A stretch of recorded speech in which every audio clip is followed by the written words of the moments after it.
내가 알리라. 아멘. 욥기를 살펴보면서 동방의 의인이고 또 하나님을 경외하고 정직하고 하나님과 사람 앞에 정말 온전하였던 욥이 하루아침에 시험을 당하게 되어집니다. 하나님이 허락하시는 고난이었습니다. 그러나 인간의 지혜와 또 한계로 그 모든 것을 깨달을 수가 없게 되어지는 것이지요. 이제 욥의 세 친구들이 와서 이제 욥의 그런 상황과 형편들을 보면서 일주일을 침묵하고 있다가 드디어 이제 욥이 3장에서 자신의 생일과 또 하나님의 어떤 창조의 질서들, 이 부분들을 무분별하게 이야기하는 그 이야기를 듣고는 이제 그 중에 세 친구 중에 가장 연장자인 엘리바스가 입을 열어서 욥과 대화를 하며 욥에게 충고를 주게 되어집니다. 그래서 4장과 5장에 엘리바스의 첫 번째 이 충고의 이야기가 진행이 되는데 가장 길고 체계적이고 설득력이 있습니다. 그래서 다른 두 친구들의 이 발언에도 기본 틀을 제공하고 있고요. 그리고 이 세 친구들이 말하는 이 고난에 대한 해석, 이것은 이런 해석입니다. 가장 보편적인 해석인데요, 인과응보라고 하는 것입니다. 네가 죄가 있기 때문에 지금 내가 고난을 당하고 있다. 너의 고통의 결과는 너의 죄 때문이다. 숨기고 있는 죄를 회개하라. 하나님께 돌아와라. 이렇게 그들이 이야기하고 있는 것입니다. 그래서 4장 7절에 보면 생각하여 보라. 죄 없이 망한 자가 누구인가? 정직한 자의 끊어짐이 어디 있는가? 내가 보건대 악을 밭 갈고 독을 뿌리는 자는 그대로 거두나니 다 하나님의 입 기운에 멸망하고 그의 콧김에 사라지느니라. 원인이 있어 결과가 있다는 것입니다. 너의 죄의 결과로 네가 지금 고난을 당하고 있다라고 이야기하고요. 4장 12절 이하의 말씀에 보면은 욥의 이 엘리바스의 어떤 개인적인 경험이에요. 개인적인 체험인데 아주 하나님의 그런 환상과 같은 매란 세미한 그런 경험을 하게 돼요. 아주 영적인 경험이라고 할까요? 그런 경험을 하게 되었는데 그것 역시 결론은 그것입니까? 17절입니다. 사람이 어찌 하나님보다 의롭겠느냐? 사람이 어찌 그 창조하신 이보다 깨끗하겠느냐? 결국 너의 죄 때문에 너는 지금 의롭다고 이야기하지만 하나님보다 의로운 사람이 없다. 하나님보다 깨끗한 사람, 하나님 앞에 깨끗한 사람이 없다라고 욥을 정죄하고 판단하는 것입니다. 자신의 어떤 신비한 개인적인 어떤 그런 체험을 근거로 해서 다른 사람들을 함부로 판단하고 지금 정죄하고 있는 그런 모습을 볼 수가 있습니다. 이제 5장에 보면 여러분 5장 27절의 마지막에 보면 볼지어다 우리가 연구한 바가 이와 같으니 너는 들어보라. 그러면 내가 알리라. 지금 이 엘리바스와 그 두 친구들이 아마 이 엘리바스가 발언을 하기 전에 충고를 하기 전에 서로 어느 정도 이렇게 좀 이야기를 입을 맞춘 것 같아요. 그리고 그 세 사람의 어떤 잠정적인 결론을 대표로 연장자인 엘리바스가 가장 먼저 욥에게 지금 충고를 주고 권면을 주고 있다라고 하는 것입니다. 이런 경우가 종종 있지요.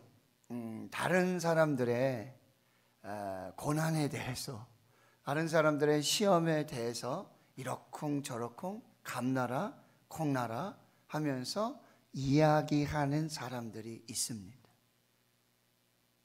여기 보면 이렇게 우리가 연구한 바가 이와 같다. 아주 엄청난 그런 연구를 한 것 같은 그런 이야기인데요. 결국 여러분 4장에서도 보았지만 자신의 어떤 개인적인 신비한 어떤 영적인 체험까지 이렇게 들먹이면서 이렇게 이야기하는 경우가 종종 있다라고 하는 것입니다. 이것이 어떤 인간의 어떤 죄성이라고도 볼 수가 있고요. 그 연구에 여러분 한계가 있다라고 하는 거예요. 이들의 연구의 결과는 딱 하나예요. 인과응보예요. 그리고 행위, 화복 관계의 일치성을 말하고 있어요. 무슨 얘기입니까? 행위가 있어서 복이 되기도 하고 화가 나타나기도 한다. 너의 복과 너의 화는 너의 행동과 일치하고 있다는 겁니다. 너가 죄를 지었기 때문에 지금 화를 당하는 것이고, 네가 하나님 앞에 의로웠기 때문에 네가 복을 받는 것이다. 이게 이 한계를 결코 벗어날 수 없다라고 하는 거예요. 근데 지금 욥이 당하는 고난은 지금 까닭 없는 고난이고요, 신비한 고난이고요, 하나님이 허락하신 고난이라고 한다는 거예요. 그런데 이게 천상의 세계에서 이루어진 이야기라는 거예요. 그러니 지상에서 아무리 지혜로운 사람, 아무런 경험이 있는 사람이라 할지라도 이걸 다 깨달을 수가 없다라고 하는 것이니까, 첫 번째 하나님의 자유로운 주권이 있다는 거. 하나님이 지금 복을 주실 자를 복 주고, 하나님께서 지금 고난 주실 자를 고난을 주시는데, 지금 욥은 고난을 받을 만한 아무런 이유가 없다는 거예요. 그럼에도 불구하고 하나님은 고난을 허락하셨다는 거죠. 이거를 도대체 어떻게 우리가 해석해 낼 수 있겠느냐. 우린 지금 제3자의 입장에서 지금 욥의 이런 상황들을 우리는 이미 결론까지 다 알고 있거든요. 그런 가운데서 지금 이 욥의 고난을 보는 것과 지금 그걸 전혀 알지 못하고 그 현장에서 정말 가장 모를 이유 없는 신비한 고난 앞에 있는 이 욥의 고난을 인간의 그런 지혜의 한계성으로 다 해석해낼 수 없다라고 하는 거예요. 이걸 인정해야 되는데, 지금 엘리바스와 두 친구도 뭐라 그러는 거예요? 마치 자신들이 연구하고 자신들의 어떤 경험과 자신들이 가지고 있는 지혜와 지식으로 충분히 해석해낼 수 있다는 교만이에요. 결국 여러분, 자기 자랑밖에 되지 않는다는 거예요. 이 부분들을 우리가 잘 살펴야 한다는 거예요. 그래서 5장 1절에 이렇게 말하고 있어요. 너는 부르짖어 보라. 내게 응답할 자가 있겠느냐? 거룩한 자 중에 내가 누구에게로 향하겠느냐? 이 말은 무슨 얘기냐면, 네가 부르짖어도 너는 지금 죄를 지었고 죄의 결과로 고난을 당하고 있는데, 그렇다고 해서 네가 부르짖는다고 해도 너에게 하나님이 응답을 하시지 않는다라는 결론을 이미 내놓고 지금 충고를 하고 있는 거예요. 2절에 보면 분노가 미련한 자를 죽이고 시기가 어리석은 자를 멸하느니라. 이런, 여기 미련한 자, 어리석은 자는 다 누구를 지금 빗대어 하는 얘기냐면 욥을 빗대어서 하는 얘기예요. 욥아, 너는 지금 미련해서 네가 지금 막 분노를 내고, 3장에서 막 분노를 내잖아요. 단식하면서. 그러니까 너가 미련한 자가 돼서 분노하게 되는데 결국 그 분노로 너가 죽게 될 것이고, 그리고 어리석은 자, 너는 그 시기로 멸하게 될 것이다. 멸망을 받을 것이다. 라고 이렇게 돌려서 얘기하지만요, 다 욥을 지칭하고 있다라는 얘기예요. 3절에도 보면 내가 미련한 자가 뿌리 내리는 것을 보고 그의 집을 당장에 저주하였노라. 이 얘기는 이렇게 살펴보니까 미련한 자들이 있는 거예요. 뭐야? 자신의 죄를 뿌리면서 거두어들이고 있는 미련한 죄의 모습을, 자들의 모습을 자기가 봤다는 거예요.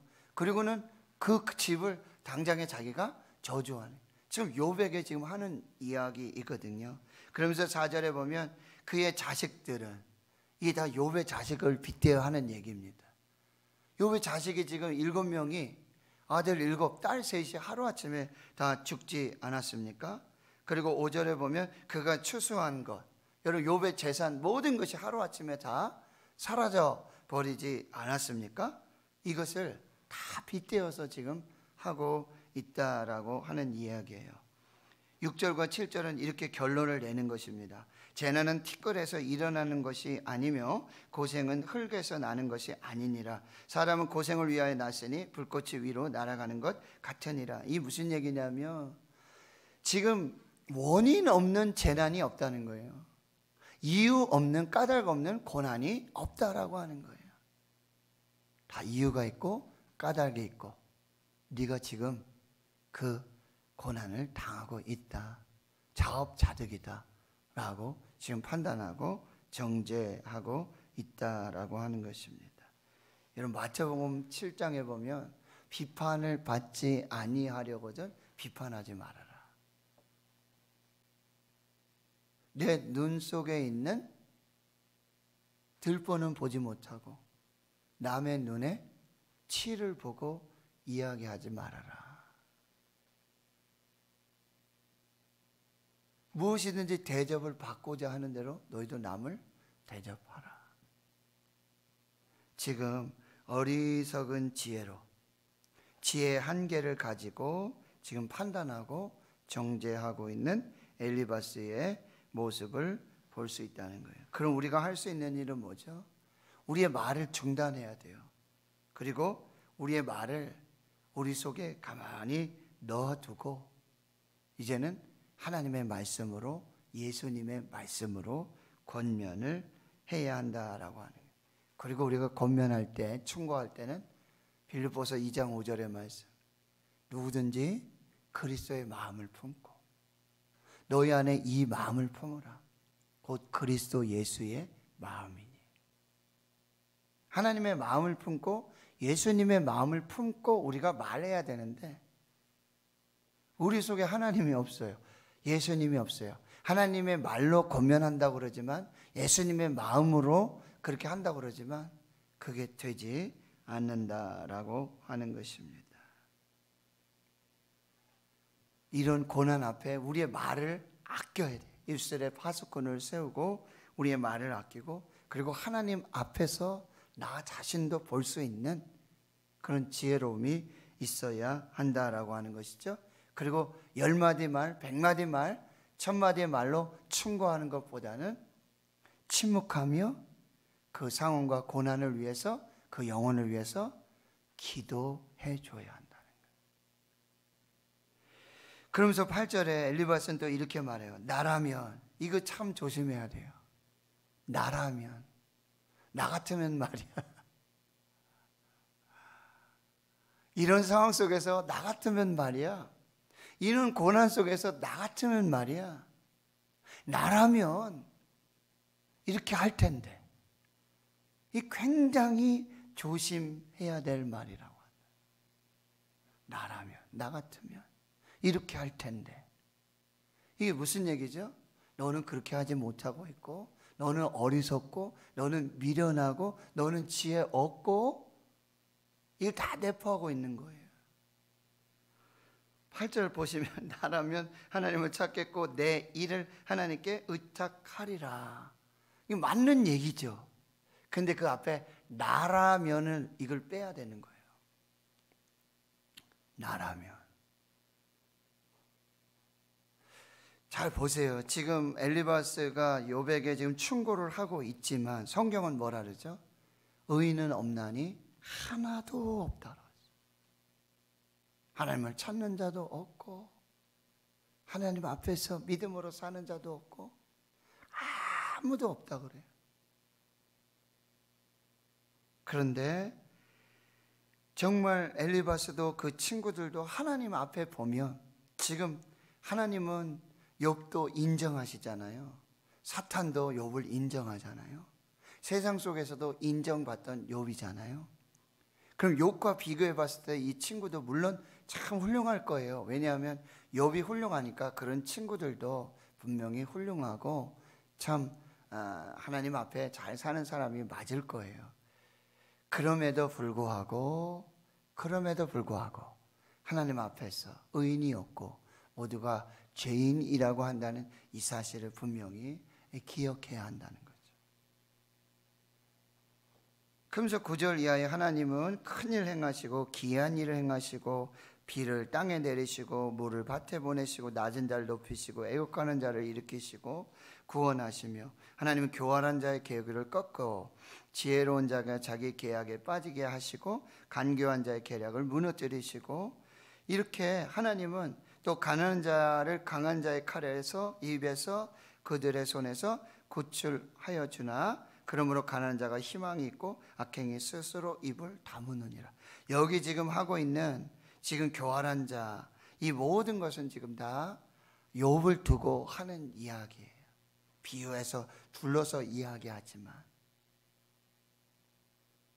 그러면서 17절의 결론을 이렇게 내리고 있어요. 볼지어다 하나님께 징계받는 자에게는 복이 있나니 그런즉 너는 전능자의 징계를 업신여기지 말라, 이렇게 말하죠. 너는 지금 죄가 있어서 하나님의 징계를 받고 있다라고 지금 판결을 내리고 있는 거예요.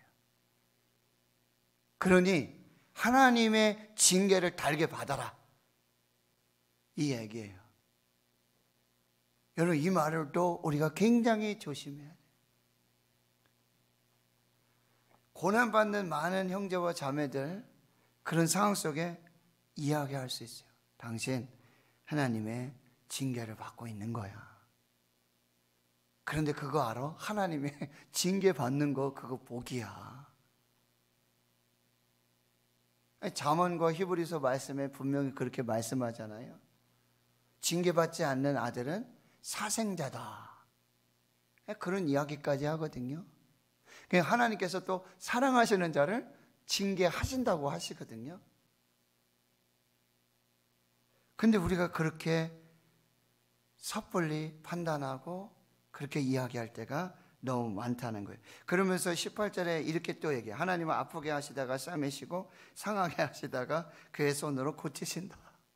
맞는 얘기죠. 근데 이게 이 말과 똑같은 거예요. 병 주고 약 주고 지금 하는 얘기예요. 6가지 환난에서 너를 구원하시고 7가지 환난이라도 그 재앙이 내게 미치지 않게 해주시고. 여러분, 지금 6가지 환난, 7가지 환난, 이건 다 너에게 있는 지금 환난들은 다 죄의 결과고 하나님이 너를 징계하시는 거고, 그 징계 받는 것도 복이니까 하나님이 너를 사랑하시는 거니까 달게 받아라. 이건 충고가 아니에요. 이거는 정말 사랑함으로 그렇게 이야기하는 것이 아니라고 한다는 것입니다. 그러면서 20절에 기근 때의 죽음에서 전쟁 때의 칼의 위협에서 너를 구원하실 터인지. 여러분 보세요. 기근이 와서 죽음이 오고 전쟁이 와서 칼에 죽고 있는 그러는 환난을 다 겪고 나서 하나님이 구원하신다면 그게 무슨 소용이 있겠느냐. 물론 구원받지 못하는 것보다는 낫겠지요. 21절 내가 혀의 채찍을 피하여 숨을 수가 있고 멸망이 올 때에도 두려워하지 않을 것이다. 그러면서 너는 멸망과 기근을 비웃으며. 그러니까 이게 무슨 얘기냐면 결론이에요. 너는 지금 하나님 앞에 징계를 받고 있고 징계를 받는 것, 이게 복이다. 하나님이 널 사랑하시는 거다. 그냥 끝까지 징계 잘 받고 이거 잘 이기고 그리고 다시 하나님께 돌아와라. 이게 우리의 연구의 결과다. 잘 듣고 내가 잘 생각해서 그 일을 행해 나가라. 이렇게 말하고 있다라고 하는 것입니다. 여러분, 이것이 엘리바스의 충고이지만 이것이 정말 하나님 앞에서 바르고 정직하고 온전한 것인가, 이런 부분들을 우리가 다시 한번 살펴보고요. 이것이 우리의 한계, 정말 하나님의 주권적인 일하심의 역사가 있다라고 하는 것은 항상 우리가 한편에서 기억해야 될까라는 거예요. 루카스라고 하는 뮤지컬이 있습니다. 이것은 여러분 헨리 나우엔 영성신학자, 캐나다에 보면은 데이 브레이크라고 이 정신지체 장애우들이 이렇게 함께 모여서 생활하는 그런 공동체를 이루는 그곳에서 실제 있었던 이야기인데요.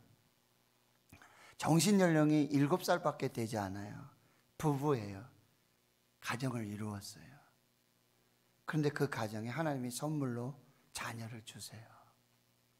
임신을 해요. 정신연령이 부부가 똑같이 7살밖에 안 돼요. 그런데 이제 이렇게 검사하고 도움으로 이렇게 출산을 하려고 하는데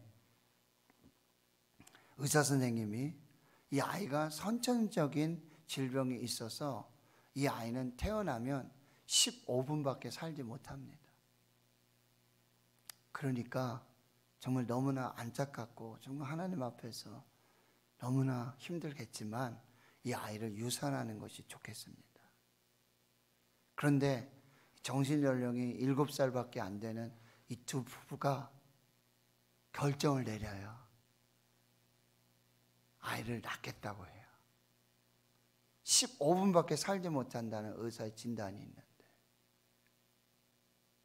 그래도 하나님이 주신 생명이고 우리 가정에 주신 축복인데, 그리고 이 아이가 세상에서 15분만이라도 생명을 살 수 있게 하겠다는 것이 그 부부의 결정이었어요. 아이가 태어났는데 15일을 삽니다. 그리고 또 하나님께로 다시 돌아가게 되어지는데, 이 부부들은 15일을 생명을 주신 하나님께 감사하고 자신들에게 이 귀한 선물을 주신 하나님을 찬양하고 그 아이의 그런 아름다운 모습들을 마음껏 하나님 앞에 영광을 돌리며 15일을 이 아이를 살게 하고 또 하나님의 뜻과 섭리 가운데 이 아이를 다시 천국으로 보내는 이런 과정의 뮤지컬이라고 한다는 거죠. 그것을 보면서 되게 많이 감동을 받았습니다. 나라면 그런 결정을 할 수 있을까? 그리고 그 부부들을 누가 판단하고 정죄할 수 있을까? 하나님이 행하시는 크고 놀라운 비밀한 역사를 우리가 다 이해할 수 있을까? 왜 하나님이 그 가정에 그 아이를 주셨을까? 15일 사시도록 하셨을까? 많은 생각들을 하게 되어요. 제가 아는 목사님 중에 미국에서 목회하시는 목사님이 있는데요, 그분의 간증을 들어보면 그 목사님이 한 20년 지기 그런 미국 이렇게 같이 미국 한인교회를 하면서 같이 목회를 하는데, 목사님이 어느 날 갑자기 이 발작 간질 증세가 있으신 분인데, 목사님이 목회하시다가 어느 날 갑자기 하루아침에 간질 발작이 나서 심장마비로 돌아가세요. 그럼 사모님은 어디 계시고 자녀들은 없었는가? 사모님은 마침 그때 자신의 그 심장 판막 수술 때문에 병원에 입원하고 계셨었어요. 그러니까 사모님이 옆에 계셨으면 또 이렇게 잘 지혜롭게 넘어갈 수 있는 그런 상황이죠. 그럼 아이들은 자폐 아이로 그런 상황과 그런 상황을 잘 해결할 수 없는 그런 상황.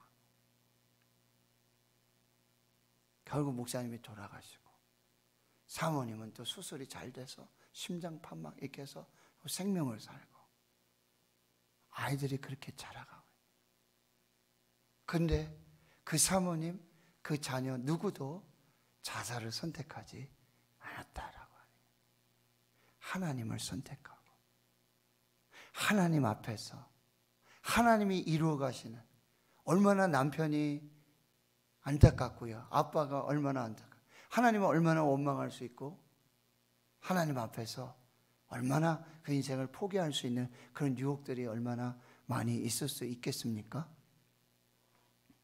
그러나 그들은 기꺼이 그런 상황 속에서도요, 하나님을 선택하고 하나님 앞에서 지금도 여전히 하나님을 예배하면서 하나님께 기도하면서 그 가정에 목사님에게 행하신 그런 까닭 없는 신비한 이해할 수 없는 그런 상황 속에도 하나님을 예배하고 하나님을 붙들고 살고 있다는 사실이에요. 오늘 우리가 하나님 앞에서 우리 이 모든 삶을 잘 살펴보면서 또 우리 주위에 까닭 없는 고난의 신비 가운데 있는 우리 지체들, 그들을 위해서 우리가 좀 입을 다물고,